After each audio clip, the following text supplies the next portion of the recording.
नमस्कार दोस्तों, रोडेंस में आपका बहुत बहुत स्वागत है। मैं इस वीडियो में बायोलॉजी का चैप्टर आनुवांशिकता को डिस्कस करेंगे। आनुवांशिकता परिभाषा ऐसी प्रक्रिया जिसमें आनुवांशिक लक्षण एक पीढ़ी से दूसरी में प्रसारित होते हैं। आनुवांशिकी का पिता किसे कहा जाता है? Gregor John Mendel. ये कहाँ के थे? ऑस्ट्रेलिया के थे। किसमें प्रयोग किया था? उद्यान मटर पर प्रयोग किया था। लॉ ऑफ डोमिनेंस मेंडल द्वारा प्रतिपादित नियम। Law of independent assortment. Law of segregation युग्मों की शुद्धता का नियम। आनुवांशिक लक्षणों का प्रसारित करने का माध्यम। प्रजातियों में क्रोमोसोम की संख्या निश्चित व स्थिर। खोजकर्ता कौन थे? कार्ल विल्सम बोन नागिली 1842 ईस्वी। न्यूक्लियो प्रोटीन जीन धारक क्रोमोसोम। नामकरणकर्ता कौन थे? बाल्डेयर 1888।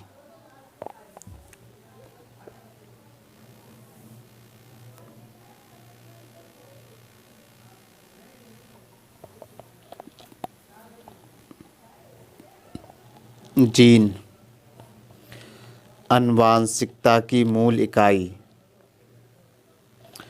आनुवांशिक लक्षण धारण करने वाली क्रोमोसोम पर स्थित डीएनए से बनी अति सूक्ष्म संरचनाएं, ये जीन कहलाती। जीन आनुवांशिकता की मूल इकाई कौन सी है? जीन।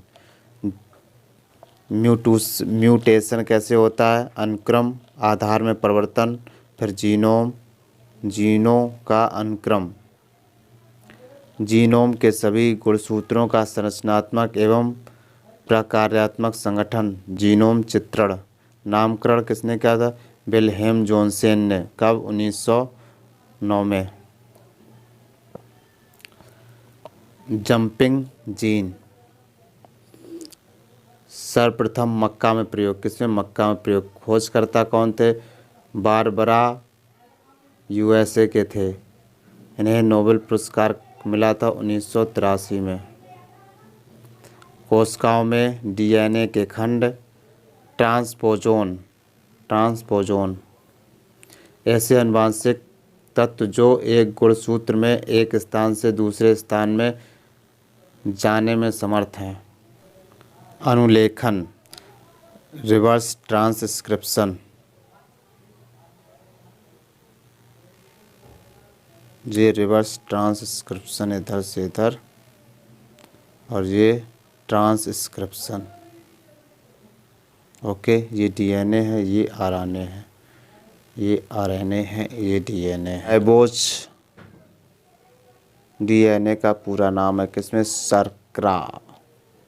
ये डीएनए का फिगर है। डीएनए ये जो है ये फॉस्फेट। नाइट्रोजनी base adenine, guanine, thymine, cytosine. खोजकर्ता कौन है? स्विस रसायन शास्त्री हैं फ्रेडरिक मिशर। कुंडलीकार विन्यास की खोजकर्ता doctor James Watson, doctor Francis Crick, MHF Wilkins तथा फ्रैंकलिन 1953। न्यूक्लिक अम्ल प्रयोगशाला में सर्वप्रथम संश्लेषण हरगोविंद खुराना द्वारा किया गया था। डीएनए एवं आरएनए में मुख्य डिफरेंस क्या है? डीएनए डीऑक्सीराइबोस शर्करा बेस क्या? एडेनिन, और ग्वानिन, थाइमिन और साइटोसिन।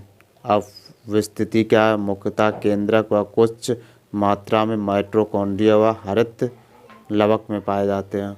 जबकि आरएनए राइबोज शर्करा होता है। कैसा? राइबोज शर्करा होता है। ये डीएनए कैसा होता है? डीऑक्सीराइबोज शर्करा होता है। ये राइबोज शर्करा होता है। बेस क्या? थाइमिन के स्थान पर यूरेसिल। क्या? इसमें यूरेसिल आ जाता है। अवस्थिति का केंद्रक एवं कोशिका द्रव दोनों में। केंद्रक एवं कोशिका द्रव में।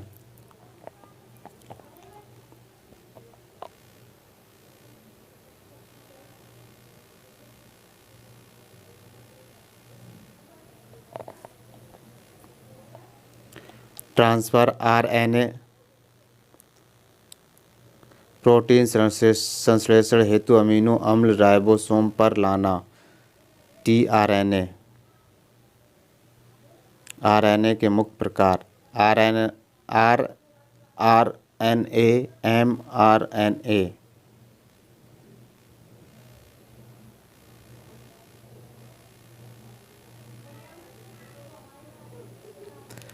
आरएनए में प्रोटीन संश्लेषण में सहायक होता है और राइबोसोमल आरएनए और ये एमआरएनए मैसेंजर का कार्य करता है और केंद्रक के बाहर प्रोटीन संश्लेषण हेतु उपयुक्त अमीनो अम्लों को चुनने के लिए संदेश।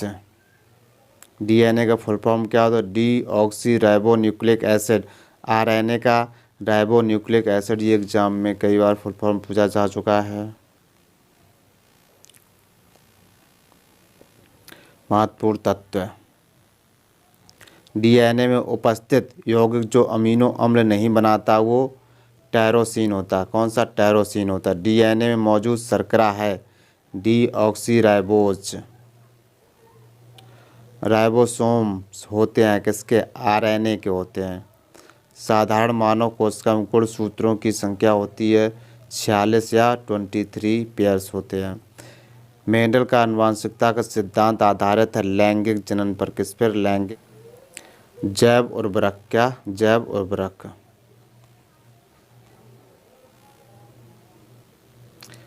नाइट्रोजन स्थिरीकरण करने वाले जीवाणु।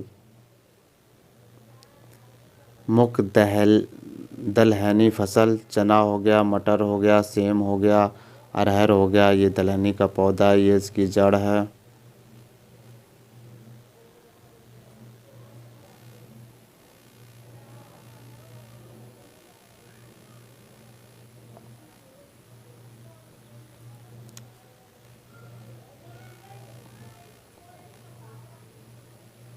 नाइट्रोजन स्थिरीकरण में सहायक जीवाणु कौन कौन से होते हैं? फसल देख लीजिए और जीवाणु का नाम देख लीजिए। एग्जाम में कई बार पूछा जा चुके हैं, एग्जाम में पूछे जाते हैं।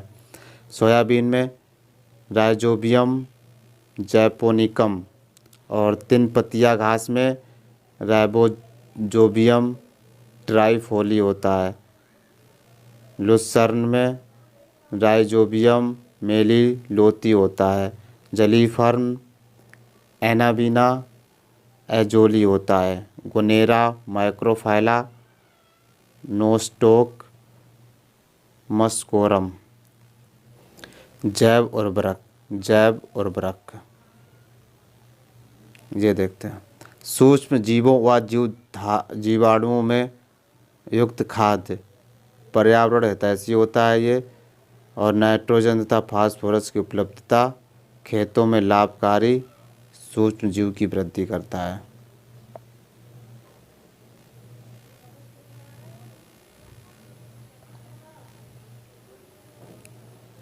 जैव उर्वरकों के प्रकार कंपोस्टिंग एक्सीलेरेटर होता है और नाइट्रोजन स्थिरीकरण फास्फोरस घुलाने वाले पौधों की वृद्धि को प्रोत्साहन देने वाले। कंपोस्टिंग एक्सीलरेटर को कौन कौन होते हैं? सेलुलोलिटिक और लिग्नोलिटिक। क्या? लिग्नोलिटिक। नाइट्रोजन स्थिरीकरण राइजोबियम एजोटोबैक्टर एजोस्पाइरिलम एसिटोबैक्टर नील हरित शैवाल एजोला। फास्फोरस घुलाने वाले बैसिलस स्यूडोमोनास एस्परजिलस और पौधों की वृद्धि को प्रोत्साहन देने वाले राइजोबैक्टीरिया स्यूडोमोनास।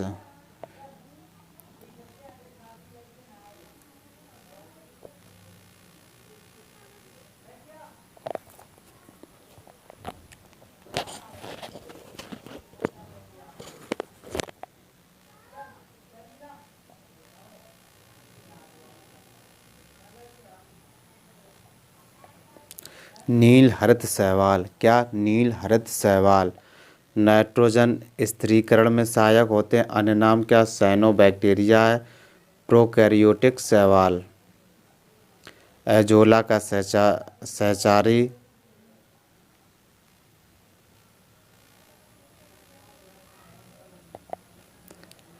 एजोला, ये एजोला का फिगर है।